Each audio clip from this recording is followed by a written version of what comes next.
The first snowflake that touched Rebecca Vance's cheek felt like a kiss from death itself, and she wondered if she would ever feel warmth again as her knees buckled beneath her on the frozen Wyoming trail 3 miles outside of Kennewick.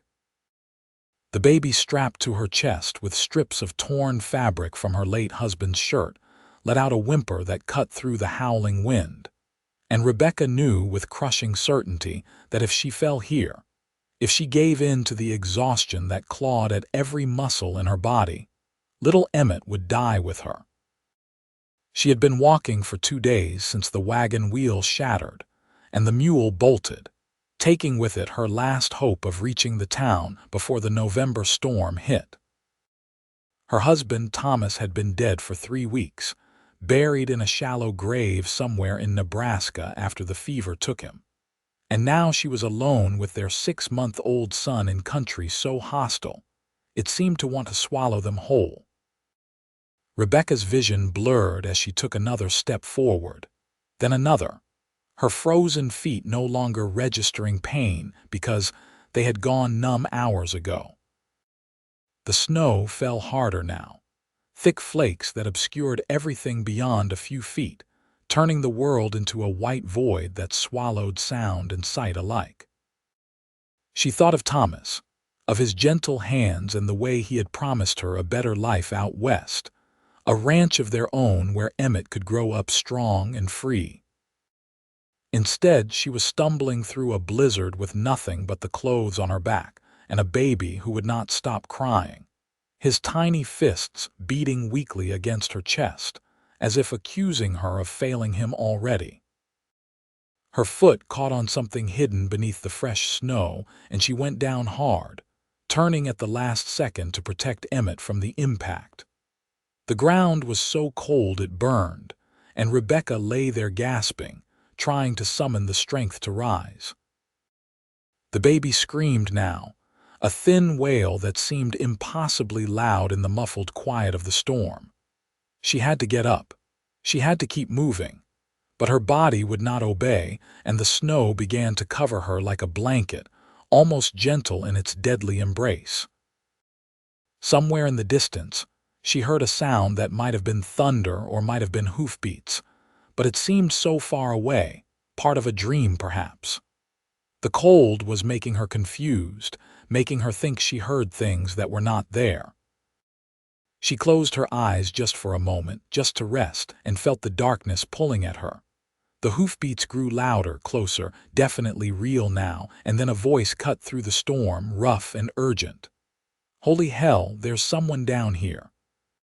Strong hands gripped her shoulders, turning her over, and Rebecca forced her eyes open to see a face above her, weathered and concerned, framed by a wide-brimmed hat covered in snow. The man was young, maybe 25 or 26, with dark eyes that widened when he saw the baby bundled against her chest. "Madam, can you hear me?" "Madam?" Rebecca tried to speak, but her lips would not form words. The man did not wait for an answer. He scooped her up in his arms as if she weighed nothing, baby and all, and she felt herself being lifted onto a horse. The man climbed up behind her, wrapping his thick coat around both her and Emmett, and then they were moving fast through the storm. "Hold on," the man said, his voice close to her ear. "Town's not far, just hold on." Rebecca tried to tell him about Thomas, about the wagon and the mule and how tired she was, but the words tangled in her throat and came out as nothing more than a sob. The man's arm tightened around her, holding her secure against his chest, and she could feel his heartbeat, strong and steady, a reminder that life continued even when it seemed impossible.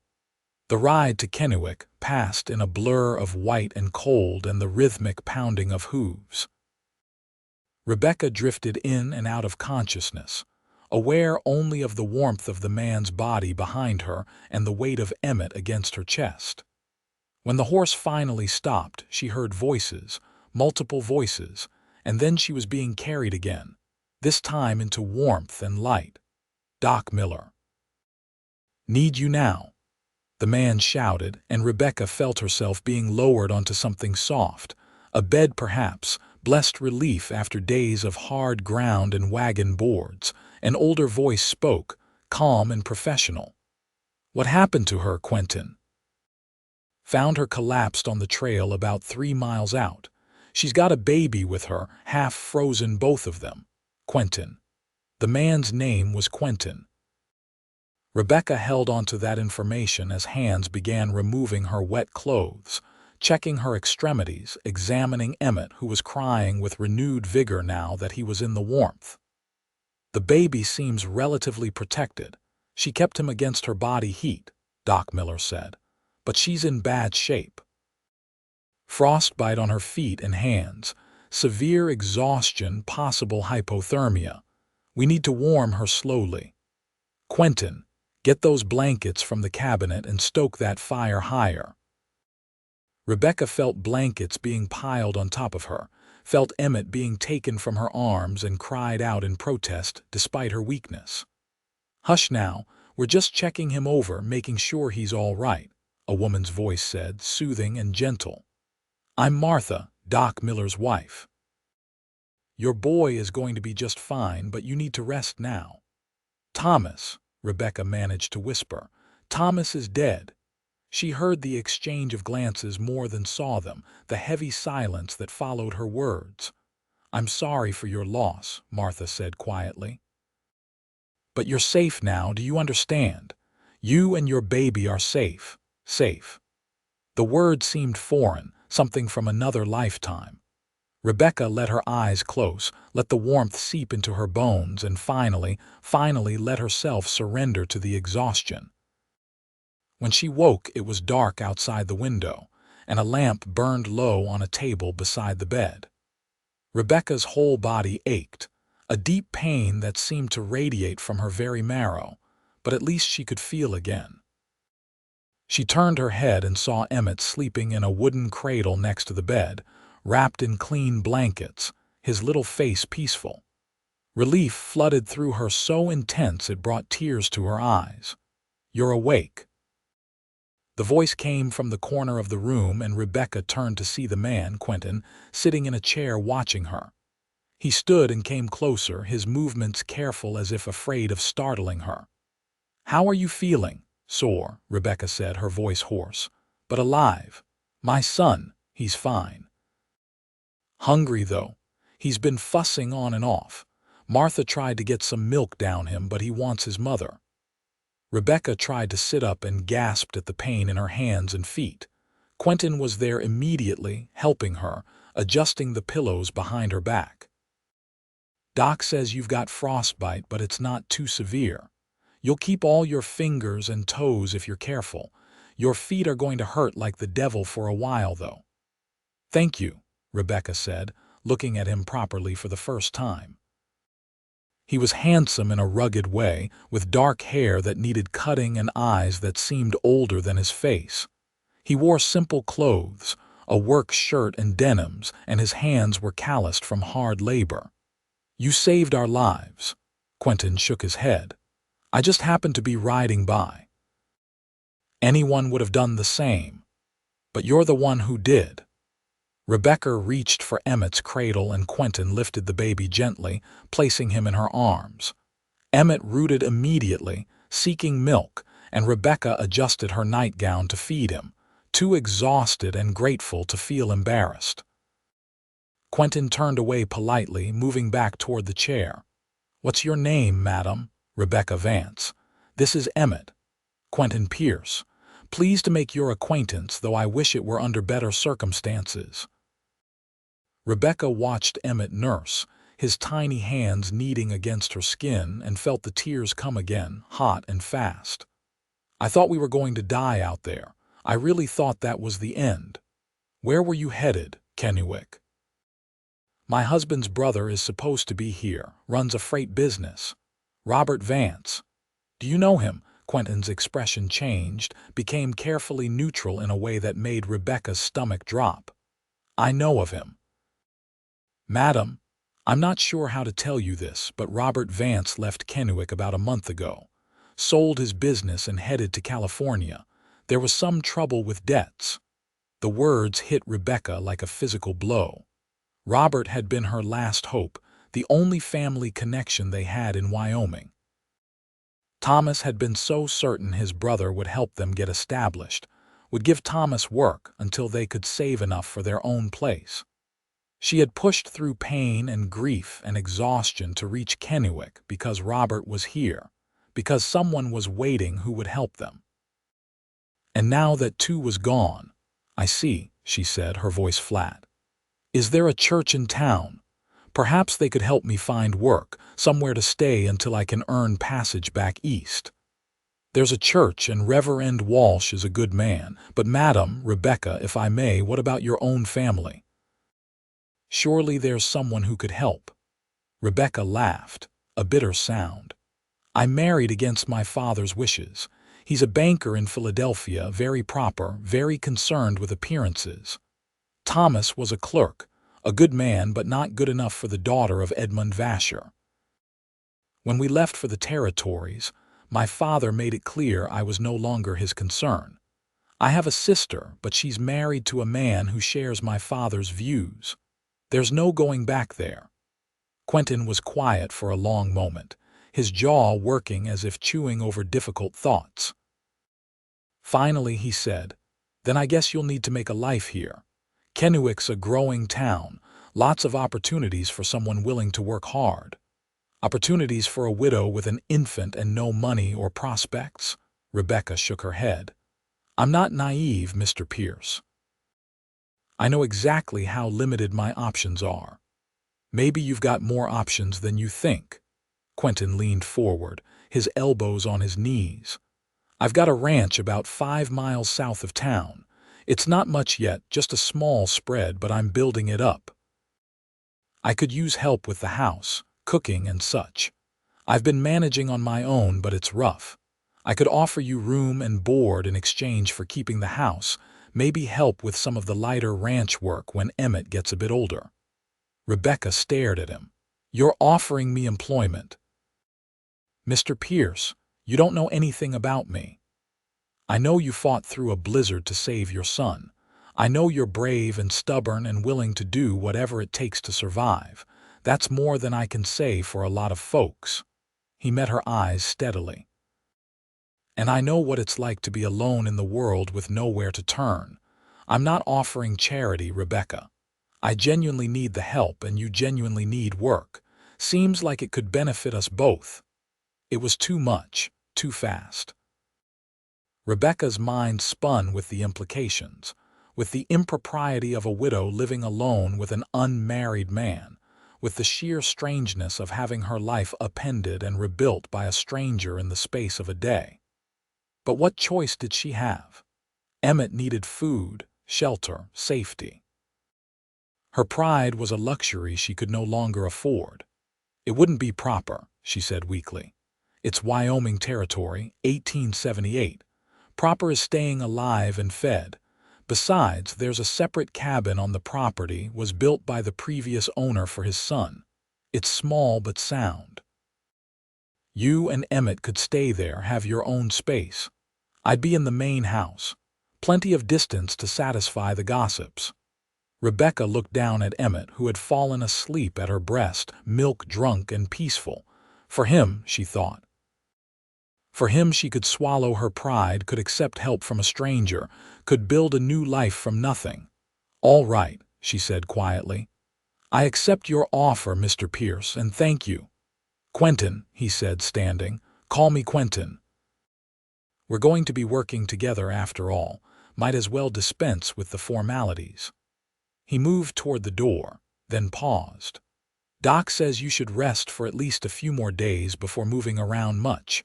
I'll come by tomorrow to check on you and Emmett. If you need anything, anything at all, Martha will be right downstairs." After he left, Rebecca sat holding Emmett, listening to the wind howl outside the window and marveling at the strange turns life could take. Yesterday, she had been certain she would die in the snow. Today she had a job, a place to live, and a future that stretched beyond the next frozen mile of trail. It was not the life she had imagined when she married Thomas, not the ranch they had dreamed of owning together, but it was a chance. And chances were precious things, not to be wasted. Martha came up a while later with soup and bread, helping Rebecca eat since her hands were still clumsy with healing frostbite. The older woman was kind but practical, asking questions about Emmett's feeding schedule and Rebecca's health without prying into the more painful details of her circumstances. When Rebecca mentioned Quentin's job offer, Martha's eyebrows rose, but she did not seem scandalized. "Quentin Pierce is a good man," Martha said firmly. "He came to Kennewick about 2 years ago, bought that ranch from old Henry Paulson. Works harder than any 3 men I know, trying to build something that will last. He's been alone since he got here, keeps to himself mostly. It'll do him good to have some company, and it'll do you good to have honest work and a safe place to raise your boy." "You don't think it's improper?" Martha snorted. "Girl, I've been a doctor's wife on the frontier for 30 years. I've seen every kind of living arrangement you can imagine, and some you cannot. What's improper is letting a woman and baby starve because of some Eastern notion of respectability. You take that job, you work hard, and you hold your head high. Anyone who wants to gossip can answer to me." The confidence in Martha's voice made Rebecca feel marginally better. She finished the soup and settled back against the pillows, already feeling her eyes growing heavy again. Martha took Emmett to change him, returning him clean and content, and then left Rebecca to rest. The next few days passed in a blur of sleeping and healing. Rebecca's hands and feet slowly regained their feeling, which was almost worse than the numbness because the pain was intense. Doc Miller assured her this was normal, a sign that the tissue was recovering rather than dying, but it made simple tasks like holding Emmett or walking to the washroom an ordeal. Quentin came by every day, usually in the evening after his ranch work was done, bringing small gifts, a rattle for Emmett carved from wood, a book of poetry he thought Rebecca might enjoy, fresh eggs from his hens. They talked during these visits, tentative at first but gradually more comfortable. Rebecca learned that Quentin had grown up in Missouri, the youngest of 4 sons. His parents had died when he was 17, cholera, and his older brothers had divided the family farm among themselves with no portion for Quentin. Rather than stay and work as a hired hand on land that should have been partially his, he had headed west, working cattle drives and odd jobs until he had saved enough to buy his own place. "I wanted something that was mine," he said one evening as they sat in the room that had become Rebecca's temporary home. "Something no one could take away or decide I wasn't entitled to. That ranch, small as it is, it's the first thing I've ever really owned." Rebecca understood that hunger for security, for something solid to build a life upon. She told him about Philadelphia, about growing up in a house full of servants and expectations, about how she had fallen in love with Thomas precisely because he was everything her father was not, gentle and kind, and more concerned with making her happy than with making money. She told him about the fever, how Thomas had been fine one day and burning up the next, how he had died in her arms begging her to take Emmett somewhere safe, to give their son the life they had dreamed of together. "I made him a promise," she said, her voice breaking. "I told him I would get Emmett to Wyoming, to his brother, that our son would grow up with family and land and freedom. And I failed.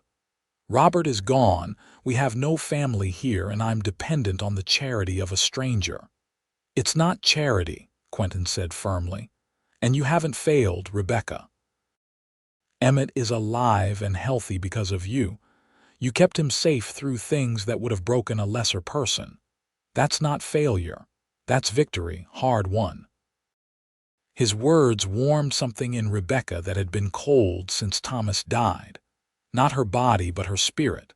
the part of her that had been ready to give up in the snow. She looked at Quentin, really looked at him, and saw not just a kind stranger but a man who understood loss and loneliness, who had built something from nothing and was offering to help her do the same. On the fifth day, Doc Miller declared her well enough to leave, though he cautioned her to take things slowly and not to put too much strain on her feet for at least another week. Quentin arrived with a wagon, and Martha helped Rebecca dress in clothes the women of the town had donated, simple but clean and warm. Someone had even provided a proper sling for carrying Emmett, much better than the torn strips of fabric Rebecca had been using. The ride to the ranch was quiet, the landscape still covered in snow but beautiful in the pale winter sunlight.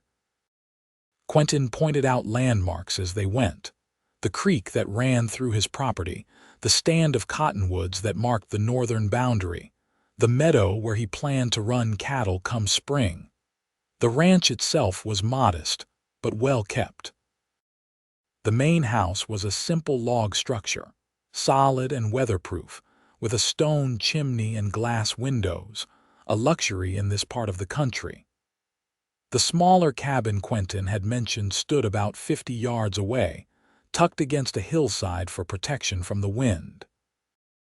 Quentin helped Rebecca down from the wagon and carried her bags, which were pathetically few since she had lost everything when the wagon broke, to the cabin.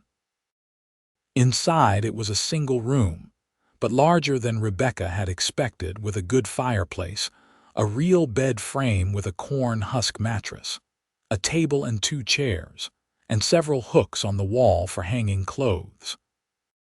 A crate in the corner held wood for the fire, and the floor, while rough, had been recently swept.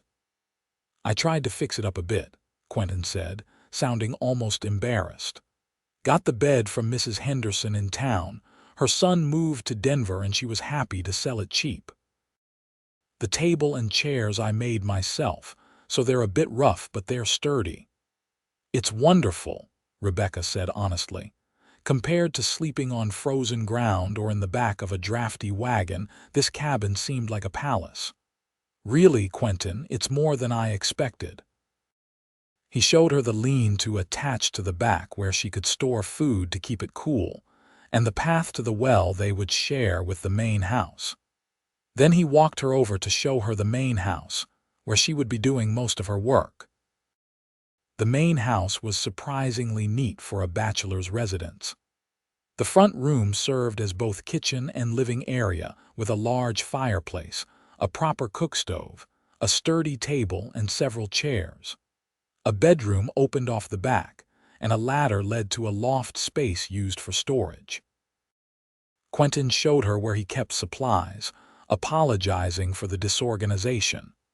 "I've just been grabbing things as I need them," he admitted. "Never saw much point in fancying things up when it was just me, but I'd appreciate if you could bring some order to it, make it more like a proper home." They discussed her duties and his expectations. She would prepare meals, keep the house clean, help with laundry and mending, tend the kitchen garden come spring, and help with preserving food for winter. In exchange, she would have her cabin, meals, and a small salary, just a few dollars a month but enough to slowly save. It was generous, more than generous, and Rebecca suspected Quentin was paying her more than the work was strictly worth, but she was grateful enough not to argue. That first night in the cabin, with Emmett asleep in a drawer she had lined with blankets to serve as a cradle, Rebecca stood at the small window looking out at the dark expanse of the ranch. She thought of Thomas, of the dreams they had shared, and felt the weight of grief settle over her once more. But mixed with the grief was something else, something fragile but growing stronger. Hope, perhaps. Or simply the relief of knowing that tomorrow was not a terrifying unknown, but a day with purpose and shelter and safety. The winter deepened and life on the ranch settled into a rhythm. Rebecca rose early to prepare breakfast, carrying Emmett with her to the main house where she would cook eggs and bacon and biscuits, while Quentin did the morning chores, feeding the horses and the few head of cattle he had managed to acquire. They ate together, these morning meals, talking about the day's plans or the weather or nothing in particular, just the comfortable conversation of two people learning to coexist. After breakfast, Quentin would head out to work on various ranch projects, mending fences, clearing brush, cutting firewood. Rebecca would clean the house, do laundry when needed, and prepare the midday meal. Emmett was an easy baby, content to lie on a blanket near the warm stove while she worked, watching her with wide eyes or sleeping peacefully. In the afternoons, she would return to her cabin to rest and tend to Emmett, then return in the evening to prepare supper. The work was hard, harder than anything Rebecca had done in her privileged Philadelphia upbringing, but there was satisfaction in it too. She was contributing something tangible, creating order and comfort, and the physical exhaustion meant she slept deeply at night with fewer nightmares of Thomas dying or of lying frozen in the snow. Quentin was an easy man to work for. He did not demand or criticize, and he was quick to show appreciation for her efforts. When she reorganized his pantry, grouping like items together and creating an inventory system, he stood looking at it for a full minute before saying, "This is amazing. I can actually find things now." When she mended a shirt he had been meaning to throw away because a seam had ripped, he thanked her 3 times, seemingly astonished that such repairs were possible. "Did you never have anyone to do these things for you?" Rebecca asked one evening as she showed him the growing pile of mended clothes. "My mother, before she died. After that my brothers and I just managed as best we could, which is to say poorly. On the cattle drives the cook would sometimes help with mending if you asked nice, but mostly we just wore things until they fell apart. This," he gestured at the neat pile, "this is luxury." Rebecca laughed, surprising herself. She had not laughed much since Thomas died, but Quentin had a way of saying things that caught her off guard, finding humor in unexpected places. As December wore on and Christmas approached, Rebecca found herself thinking about Quentin more than was probably appropriate.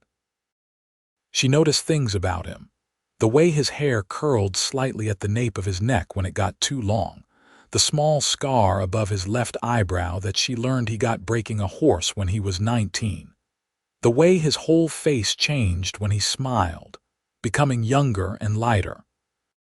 She told herself it was simple gratitude, that she was confusing appreciation for attraction, but she knew she was lying. The attraction grew stronger the more time they spent together. Quentin started lingering after meals, helping her wash dishes despite her protests, their hands occasionally brushing in the soapy water.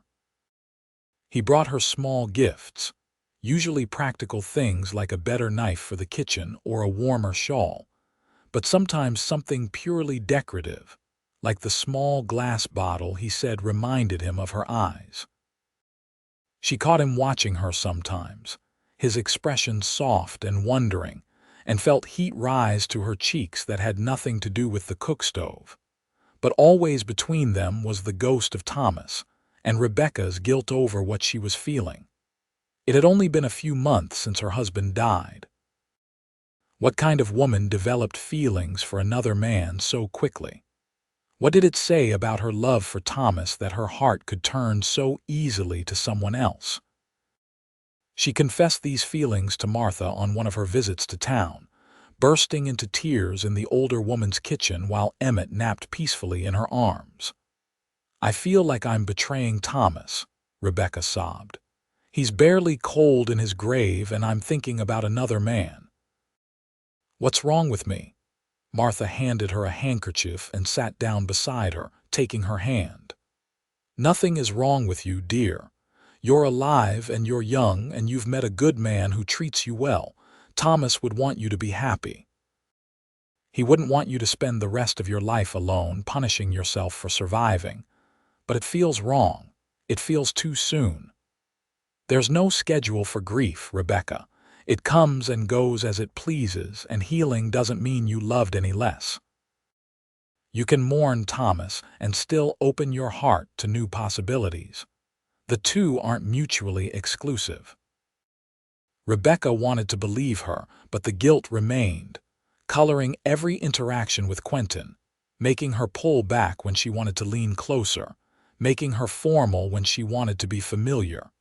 Christmas came, and with it a surprise.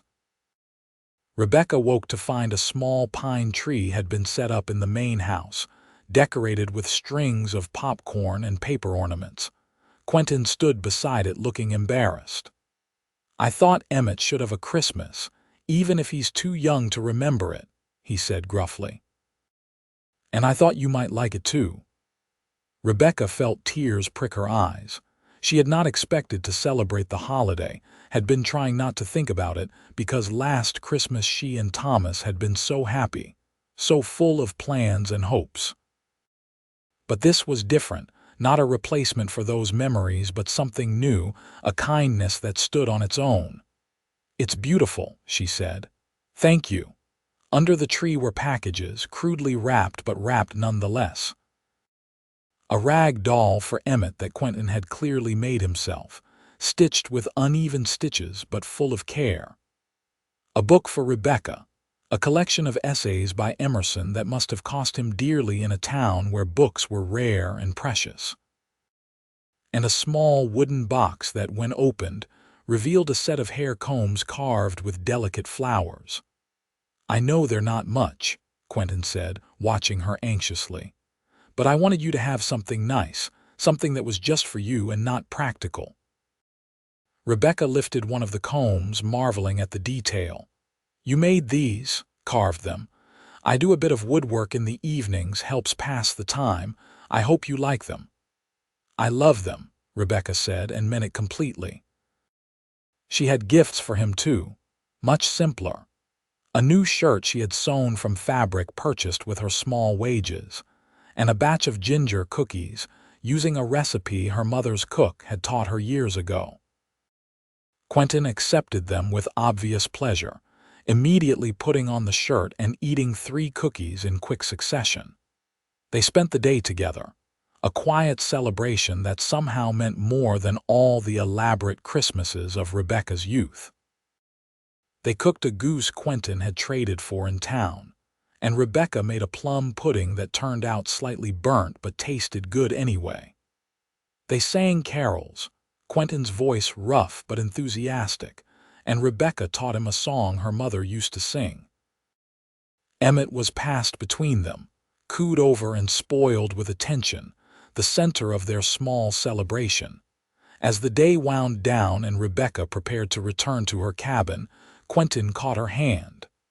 "Rebecca, I want you to know how much it means to me, having you and Emmett here. This is the best Christmas I've had in years, maybe ever. You've made this house a home." Rebecca looked up at him, at his honest face and kind eyes, and felt something shift inside her, some final wall crumbling. "You've given us a life when we had nothing, Quentin. I'll never be able to repay that. I don't want repayment, I just want." He trailed off, seeming to struggle with words. "I just want you to be happy here, both of you." They stood close, hands still joined, and Rebecca felt the air between them charged with possibility. Quentin leaned down slowly, giving her time to pull away, but she did not. His lips brushed hers, soft and tentative, a question more than a statement. Rebecca kissed him back, answering the question, and felt warmth flood through her that had nothing to do with the fire crackling in the hearth. When they pulled apart, Quentin rested his forehead against hers. "I've wanted to do that for weeks," he admitted, "but I didn't know if you felt the same or if it was too soon after your husband." "It probably is too soon," Rebecca said honestly. "But I can't seem to help how I feel about you, Quentin. You've been so good to us, and somewhere along the way gratitude turned into something more. I've got feelings for you too, Rebecca. Strong ones. I know it's complicated and I don't want to rush you or make you uncomfortable. But I needed you to know." They agreed to take things slowly, to continue as they had been but with the acknowledgement that something was growing between them. Rebecca went back to her cabin that night with her heart lighter than it had been in months, holding Emmett close and allowing herself to imagine a future that included not just survival but happiness. The winter months passed, and Rebecca and Quentin grew closer. They were careful about propriety, aware of small-town gossip, but alone on the ranch they allowed themselves small intimacies, held hands while walking to check on the cattle, stole kisses in the kitchen when Emmett was napping, talked late into the evening about everything and nothing. Rebecca learned about Quentin's dreams for the ranch, how he wanted to build a real herd, maybe try his hand at horse breeding. Quentin learned about Rebecca's love of literature and music, how she had studied piano as a girl and missed it terribly. "I'll get you a piano someday," Quentin promised. "When the ranch is more established and we can afford such things, I'll get you the finest piano in Wyoming." Rebecca laughed and told him he was foolish, that a piano was an absurd luxury, but she loved him for the promise anyway. Loved him. The realization crept up on her gradually, and then all at once. She was in love with Quentin Pierce, completely and thoroughly, in a way that was different from her love for Thomas, but no less real. With Thomas, it had been youthful passion, rebellion against her father, the thrill of choosing her own path. With Quentin, it was deeper, built on shared hardship and mutual respect, on the everyday intimacy of building a life together. She told him one evening in early March as they sat on the porch of the main house watching the sun set. Emmett was on her lap, nearly 9 months old now and starting to babble, reaching for everything with curious hands. The air was warmer, spring beginning to assert itself after the long winter. "I love you," Rebecca said quietly, not looking at him, her eyes on the horizon. "I thought you should know." Quentin was silent for a moment, then he reached over and took her hand, threading their fingers together. "I love you too, Rebecca. Have for a while now. I was just waiting for you to be ready to hear it." "I'm ready," Rebecca said, turning to meet his eyes. "I'm ready for all of it, Quentin. I want to build a life with you, a real life. I want Emmett to grow up knowing you as his father. I want more children, a family. I want to wake up every morning knowing I belong here with you." "Then marry me," Quentin said, the words coming out in a rush as if he had been holding them back. "Marry me, Rebecca. Let me be a father to Emmett and a husband to you. Let me spend the rest of my life making you happy." Rebecca felt tears spill over, happy tears this time, not born of grief or exhaustion but of joy, pure and uncomplicated. "Yes," she said. "Yes, I'll marry you." Quentin pulled her close, careful of Emmett between them, and kissed her thoroughly, a kiss full of promise and passion and the future they would build together. When they broke apart, they were both laughing, giddy with happiness, and Emmett clapped his hands as if celebrating with them. They were married a month later in the small church in Kennewick, with Martha and Doc Miller standing as witnesses and half the town in attendance. Rebecca wore a dress Martha had helped her make, pale blue cotton with lace at the collar, and carried wildflowers Quentin had picked that morning. Quentin wore his Sunday best, nervous as a colt but beaming with pride as Rebecca walked down the aisle toward him. Reverend Walsh performed the ceremony, speaking about love and commitment and the sanctity of marriage. When he asked if anyone objected, there was only warm silence, and when he pronounced them husband and wife, Quentin kissed Rebecca with such enthusiasm that the congregation broke into applause and laughter. The celebration afterward was held at the ranch, with neighbors bringing food and drink, music and dancing. Rebecca danced with Quentin, with Doc Miller, with several of the ranchers who had become friends over the winter months. Emmett was passed around and fussed over, the unofficial favorite of the party. As the sun set and the guests began to leave, Rebecca stood with Quentin's arm around her waist and felt a completeness she had never known, even in her happiest moments with Thomas. That night, they came together as husband and wife in the main house, which was now their house, shared and joined. Quentin was gentle and patient, attentive to Rebecca's needs and responses, and when they lay together afterward, tangled in sheets and each other, Rebecca felt as if every hardship she had endured had been leading her to this moment, this man, this life. The years that followed were not without challenges, but they were good years, full and rich. The ranch grew slowly but steadily. Quentin acquired more cattle, built better fences, improved the grazing land. Rebecca transformed the house into a real home, adding curtains and rugs, planting a proper garden, filling the shelves with preserves and the walls with warmth. Emmett grew into a bright, energetic boy, calling Quentin Papa and following him around the ranch, trying to help with chores even when he was too small to be much use. When Emmett was 2, Rebecca gave birth to their first child together, a son they named Thomas after Rebecca's first husband, a gesture that meant everything to her, and that Quentin offered without hesitation.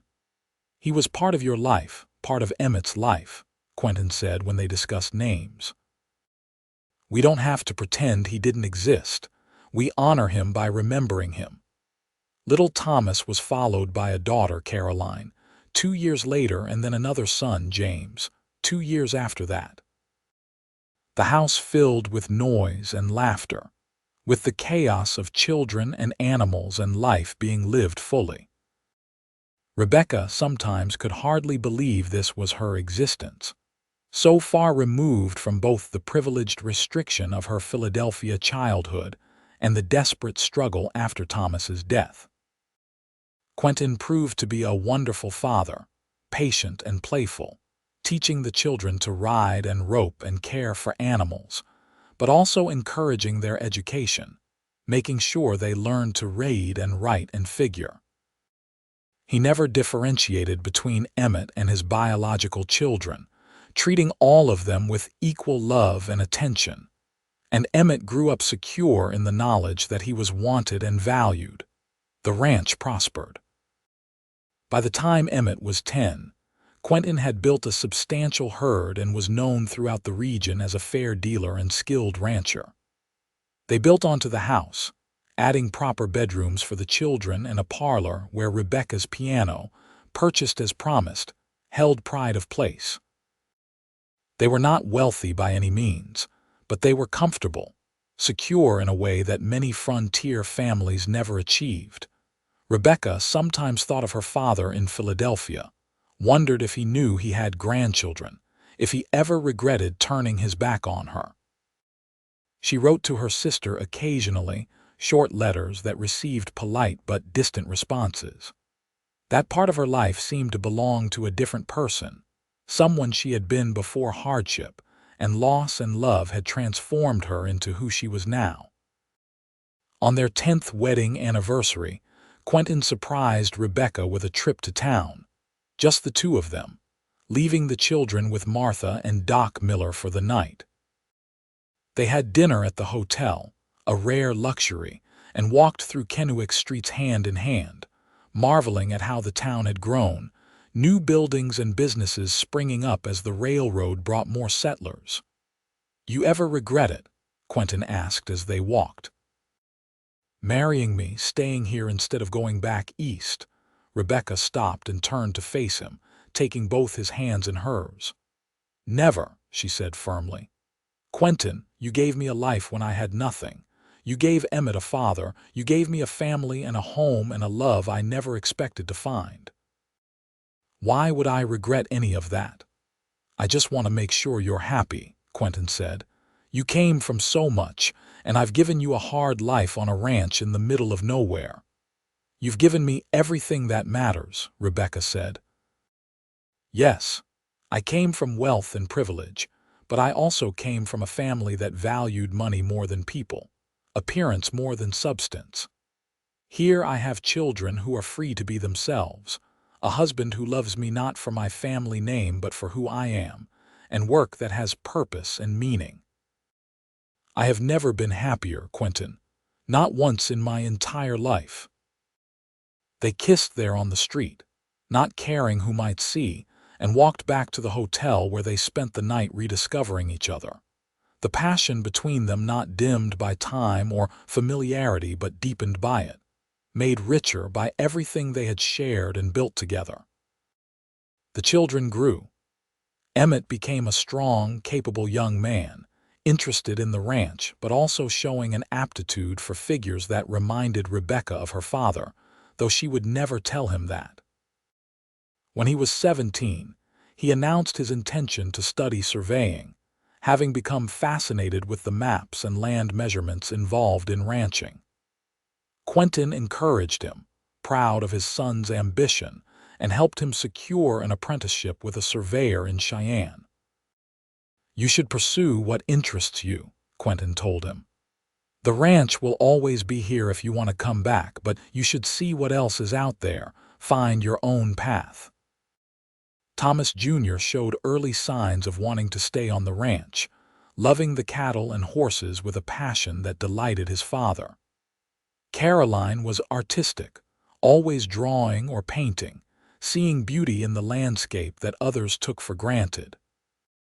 James was still young but showed signs of being the scholar of the family, always asking questions, wanting to understand how things worked. Rebecca watched them grow with joy and occasional heartache, the bittersweet knowledge that childhood was temporary, that these people she had brought into the world would eventually forge their own paths away from her. But that was as it should be, she knew. She and Quentin were not raising children but preparing adults, giving them the tools and love and confidence to make their own way in the world. On a summer evening when Emmett was 20, home for a visit from his surveying work, the whole family gathered on the porch after supper. The younger children were chasing fireflies in the yard, their laughter punctuating the dusk. Emmett sat with his parents talking about his work, about the towns and territories he had seen. "I'm grateful, you know," he said suddenly, looking at Quentin, "for everything you've done for me, for us. I know I was young when Mama married you, but I have some memories of before, of things being hard and scary. You gave us a home and stability and love. I couldn't have asked for a better father." Quentin's eyes shone with unshed tears. "Being your father has been one of the great honors of my life, Emmett. You're a fine man and I'm proud of you." Emmett turned to Rebecca. "And Mama, I want you to know that I understand now how hard it must have been for you. I've seen enough of the world to know what you survived, what you fought through to keep me alive. You're the strongest person I know." Rebecca reached for both of them, her son and her husband, pulling them close. "We've all taken care of each other," she said. "That's what family does." As full dark fell and the children were called in for bed, Rebecca and Quentin remained on the porch, sitting close together on the bench Quentin had built their first year of marriage. The ranch spread out before them, land they had worked and improved and poured their hearts into, the physical manifestation of their dreams and efforts. "You remember the day I found you?" Quentin asked quietly. "Collapsed in the snow with Emmett." "I remember thinking I was going to die," Rebecca said. "I remember the cold and the certainty that I had failed." "I thank God I rode out that day," Quentin said. "Thank God the storm pushed me off my usual path and I found you. My whole life changed in that moment, though I didn't know it then. Finding you, it was like finding the missing piece of myself I didn't know was gone." Rebecca leaned her head on his shoulder. "You built us a new life, Quentin. Exactly like you promised that first day, though I was too frozen and desperate to really hear it. You gave us everything." "We built it together," Quentin corrected gently. "Every bit of it we did together." They sat in comfortable silence, listening to the night sounds, the distant lowing of cattle, the chirp of crickets, the rustle of wind through the cottonwoods. Inside the house they could hear the children getting ready for bed, Caroline singing softly to herself, James asking one more question about something, Thomas Jr.'s heavier footsteps on the stairs. "I love this life," Rebecca said. "Every difficult, beautiful, exhausting, wonderful bit of it. I love you, Quentin Pierce, and I thank whatever force of fate brought us together. I love you too, Rebecca. Always have, always will." As the years continued to pass, Rebecca and Quentin grew older together, their hair graying, their hands becoming gnarled from years of hard work, but their love never diminishing. They saw Emmett marry a kind woman he met during his surveying work, watched him establish his own business, welcomed grandchildren from him and eventually from Thomas and Caroline as well. James went east to attend university, becoming a teacher, something that filled Rebecca with quiet pride. The ranch remained their center, their home, though as they aged Quentin hired help for the heavier work, and they slowly transitioned the management to Thomas, who had indeed chosen to make ranching his life's work. But even as they stepped back from the daily operations, they remained vital parts of the land, walking the property together, maintaining the garden, welcoming the constant stream of children and grandchildren who visited. On their 25th wedding anniversary, Quentin arranged another surprise, this time gathering the entire extended family at the ranch for a celebration. There were dozens of people now, children and grandchildren, neighbors and friends who had become like family over the decades. Tables were set up in the yard, laden with food. Music played, and there was dancing and laughter and stories told of years past. Standing before this crowd of people whose lives they had touched and who had touched theirs, Quentin raised his glass in a toast. 25 years ago, I married the woman I found half frozen in the snow, the woman who changed my life in ways I could never have imagined. Rebecca, you have made every single day of these 25 years worth living. You have given me a family, a home, a purpose. You have made me happier than I ever thought possible. Here's to 25 more years and to the life we've built together. The crowd cheered and drank, and Rebecca stood beside her husband with tears streaming down her face, looking out at this gathering of love and life, and thinking back to that desperate day in the snow when she had been certain all was lost. How wrong she had been. How impossible it would have been to imagine in that frozen moment of despair that she would end up here, surrounded by so much love, having lived a life so full and rich and meaningful. She thought of Thomas, her first husband, and sent up a silent thank you to his memory. He had given her Emmett, had started her on the journey west, and though his death had been tragedy, it had also somehow been the beginning of everything good that followed. She did not believe one had to happen for the other, did not think fate worked so neatly, but she was grateful nonetheless for all of it, the pain and the joy intertwined into the complicated tapestry of a life fully lived.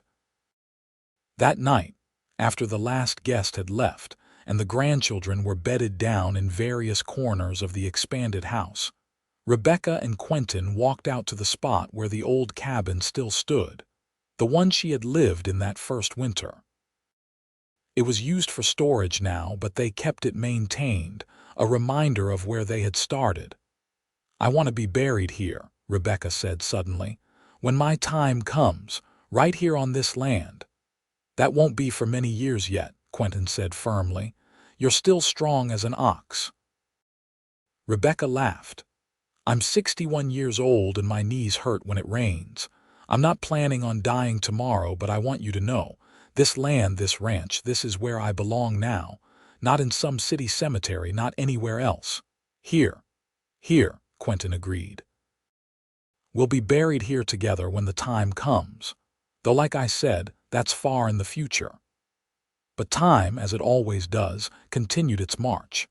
They had another decade together, good years filled with the pleasures of grandchildren and the satisfaction of seeing their legacy continue. Quentin's health remained robust, but Rebecca's began to decline. Nothing dramatic, just the slow wearing down of a body that had endured much and worked hard.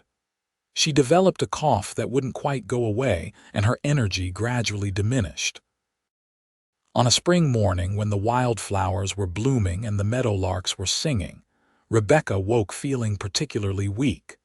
Quentin was beside her immediately, concern etched on his weathered face. "Should I send for Doc Miller?" he asked, though Doc Miller himself was nearly as old as they were now, his practice mostly taken over by his son. "No," Rebecca said softly. "Just stay with me. Talk to me." Quentin climbed back into bed, gathering her carefully into his arms, and talked. He talked about the day he found her, about falling in love with her over those winter months, about watching her become a mother to their children, about the 1,000 small moments that had made up their life together. Rebecca listened, her eyes closed, a small smile on her lips, occasionally interjecting her own memories, her own perspective on their shared history. "It's been a good life, hasn't it?" she murmured as the morning light grew stronger through the window. "The best life," Quentin said, his voice thick with emotion. "Rebecca, you've been the best part of my life every single day. And you've been mine. My rescuer, my husband, my truest friend. I love you, Quentin Pierce. I will love you beyond this life and into whatever comes next." "I love you too, Rebecca. Always and forever."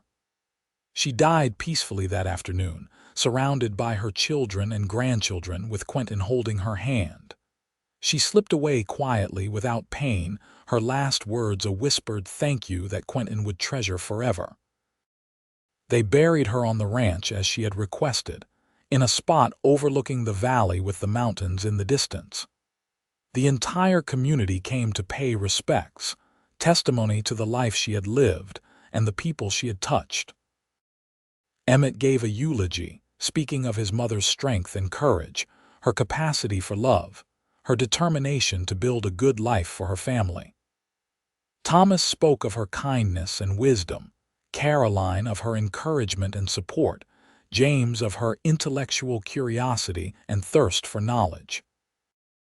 But it was Quentin who stood longest at the grave after everyone else had left, talking to his wife as if she could still hear him. "I'll miss you every day for the rest of my life," he said, "but I'm grateful for every moment we had. You took a broken wanderer and gave him purpose. You made a house into a home, made a ranch into a legacy. And you loved me, truly loved me, which is more than I ever thought I deserved. Thank you, my love. Thank you for saying yes that day when I offered you work. Thank you for choosing to stay, for building this life with me. I'll see you again someday, and we'll have eternity to keep building together." Quentin lived another 5 years, remaining active on the ranch, teaching his grandchildren to ride and rope, passing on stories and wisdom. He never remarried, never even considered it. Rebecca had been his once-in-a-lifetime love, and he was content to live out his days honoring her memory and the life they had created together. When his time came, he died in his sleep, peacefully, with a smile on his face. His family liked to think he was dreaming of Rebecca, of being reunited with her at last. They buried him beside her, their graves marked with simple stones that bore their names and the dates of their lives, and one word that encompassed everything: beloved. The ranch continued through the generations, passed down through Thomas and his children and their children in turn. The story of Rebecca and Quentin became family legend, told and retold. The tale of a widow who collapsed in the snow with her baby and the cowboy who found them and built them all a new life. It became a story about courage and love, about second chances, and the unexpected ways life can lead us to exactly where we need to be. The small cabin where Rebecca had spent that first winter was eventually restored and preserved, a tangible reminder of humble beginnings. Generations of Pierce children played there, hearing the stories of their ancestors, learning about strength and perseverance and love that endured beyond death. And on clear spring mornings when the wildflowers bloomed and the meadowlarks sang, some family members swore they could feel the presence of Rebecca and Quentin still lingering on the ranch, walking hand in hand through the land they had loved, their spirits as much a part of the soil and sky as the physical legacy they had left behind. The ranch prospered not just because of good management or favorable conditions, but because it had been built on a foundation of true love, of two people who had found each other in the most desperate of circumstances and had chosen, every day, to build something beautiful together. Their great-grandchildren and great-great-grandchildren grew up knowing the story, understanding that they were part of something larger than themselves, a legacy that began with a cowboy's kindness and a widow's courage. The values Rebecca and Quentin had lived by, hard work, compassion, family, love, became embedded in the family's identity, passed down as surely as the land itself. The piano Rebecca had loved so much was maintained and played by generations of musical Pierce children, its keys worn smooth by decades of use. The wood carvings Quentin had made, including those first hair combs, were preserved as treasures, examples of his craftsmanship and his love. Family gatherings were held on the same spot where Rebecca and Quentin had celebrated their 25th anniversary, the tradition continuing long after they were gone. Emmett, who lived to be 83, often spoke of his mother's journey, of the hardships she had endured and the strength she had shown. He made sure his own children understood that the comfortable life they enjoyed had been bought with suffering and sacrifice, that their grandmother had fought through blizzards and grief to give them the opportunities they had. He also spoke of Quentin with deep reverence, making sure everyone knew that while Thomas Vance had been his biological father, Quentin Pierce had been his dad in every way that mattered. The surveying business Emmett established grew into one of the most respected in Wyoming, and he credited his success to the values his parents had instilled in him, the work ethic he had learned watching them build the ranch from almost nothing. His own children went into various professions, but they always came home to the ranch for holidays and important occasions, maintaining the connection to the land and the legacy.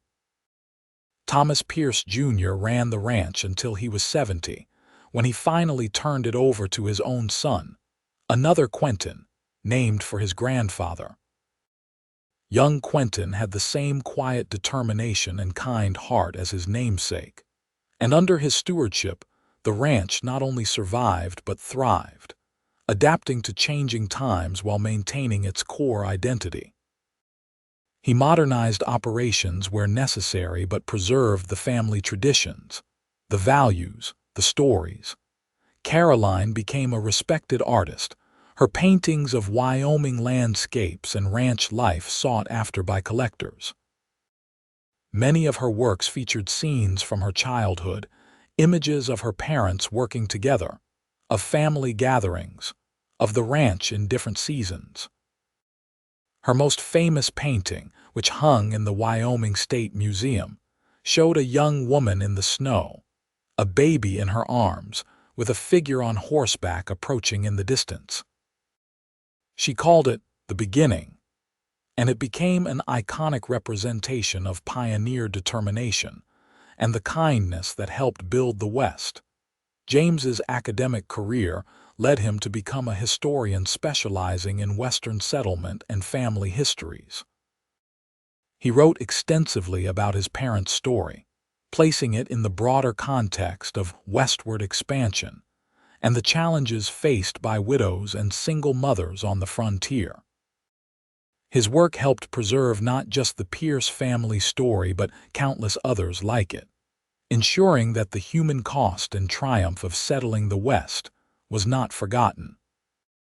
Each of the Pierce children, in their own way, honored the legacy of Rebecca and Quentin, living lives of purpose and meaning, treating others with kindness and respect, working hard and loving deeply. They passed these values to their children, who passed them to theirs, creating a ripple effect that extended far beyond the boundaries of the ranch. The town of Kennewick grew and changed over the decades, eventually becoming a small city, but the Pierce Ranch remained, a constant in a changing world. It became a landmark, a place people pointed out when giving directions or telling stories about the area's history. Tour guides mentioned it when showing visitors around, explaining how it had been established in the 1870s by a cowboy and a widow, how it had survived every economic downturn and natural disaster to remain in the family for over a century. Historians and journalists occasionally came to interview family members, to write articles or produce documentaries about frontier life. The Pierce family was always gracious, always willing to share the story, to show the old cabin and the gravesite, to talk about Rebecca's courage and Quentin's kindness.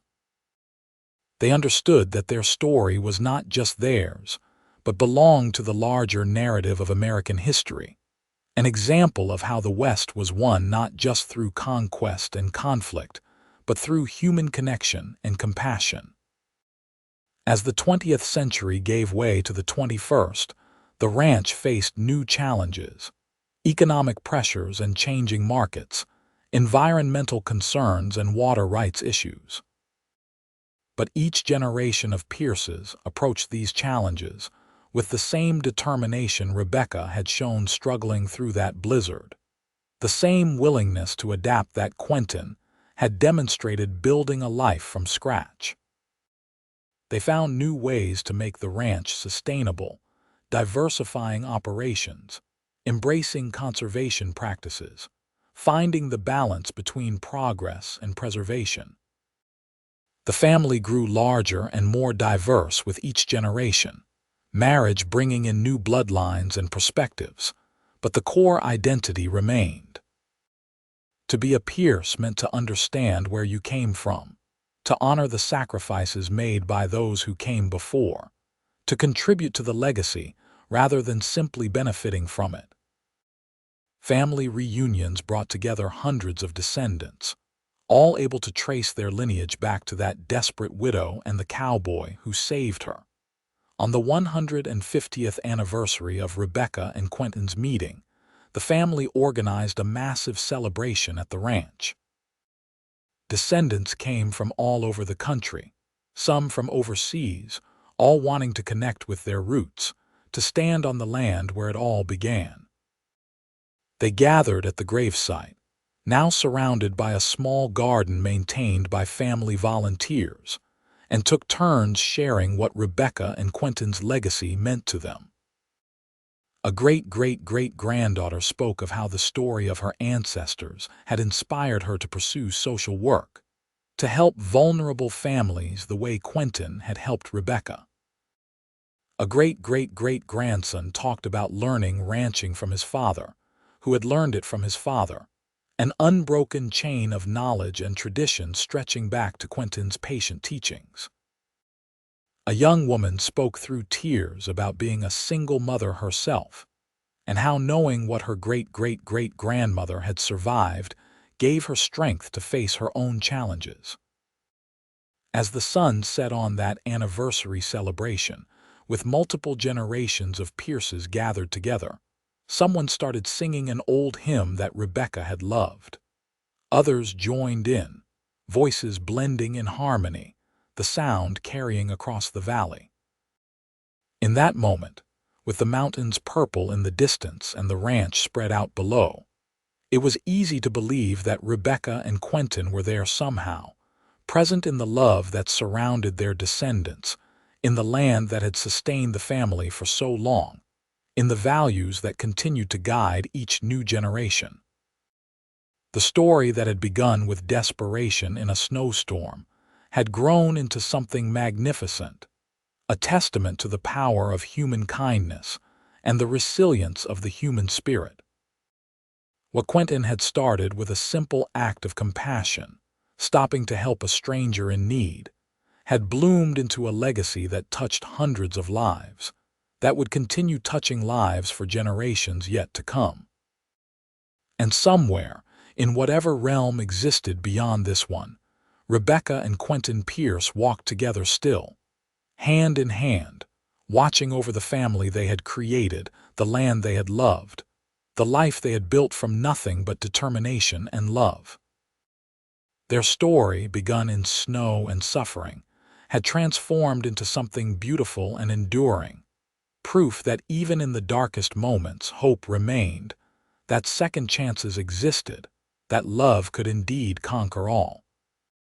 The ranch stood as their monument, not of stone or metal but of living, growing things, of family and tradition and values passed down through the years. Every child born into the Pierce family inherited not just land or money, but a story, a legacy, a responsibility to honor what had come before, while building something new for those who would come after. The story ended where it began, in the snow, but instead of death and desperation, there was life and legacy, a family tree with roots deep in Wyoming soil, branches spreading across the world, all of it traceable back to one cold day when Quentin Pierce chose kindness over convenience, when Rebecca Vance chose to accept help rather than give in to pride, when two lost souls found each other and decided to build something lasting. And that, more than anything, was their true legacy, not the land or the wealth or even the family they created, but the simple, profound truth that love and kindness can transform everything, that no situation is truly hopeless, that we are all just one act of compassion away from a completely different future.